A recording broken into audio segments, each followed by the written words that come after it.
last one, Francis. Ya, Luis, una última pregunta.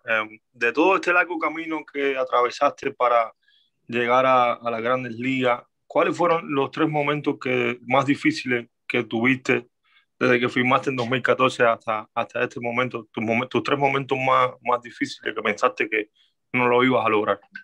Primordial momento fue el 21 de abril del 2019, que me tocaba pichar ese día y tuve la pérdida de mi madre, y fue algo que no me esperaba ese día, porque el día anterior había hablado con ella, me dijo que el día siguiente me iba a ir bien, y ese día yo como quiera le pedí al manager pichar, porque ella me lo había pedido a mí, que yo ese día me iba a ir bien, que pichara, que me iba a ir bien, y esa ha sido la primera, como quien dice, ¿me entiendes? La pérdida de mi madre, y como quiera, eso fue una de las cosas que me mantuvo a mí la cabeza más en alto, porque su mayor meta era que yo jugara Grandes Ligas, ¿me entiendes? Y gracias a Dios recibí la llamada al equipo grande ayer, Día de las Madres, que mejor regalo que ese para ella desde el cielo, ¿me entiendes?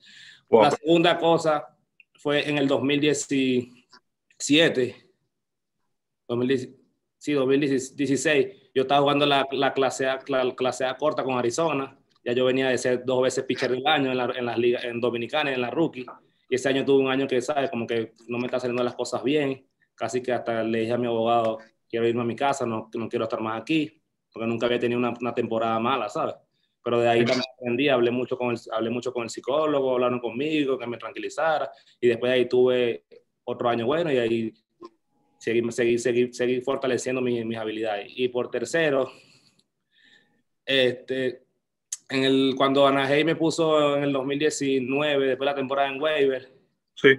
Ahí yo sentí que a lo mejor tuve un poquito caí un poco en depresión, porque pensé que no iba a lograr mi meta. Yo dije, si no es con Anaheim, va a ser con cualquiera de los otros 29 equipos que tengan en la MLB, y yo voy a trabajar fuerte para eso. Y bueno, aquí estamos hoy en día, gracias a Dios se logró el llamado, y ahora falta la hora del debut, que cuando Dios lo permita, así será.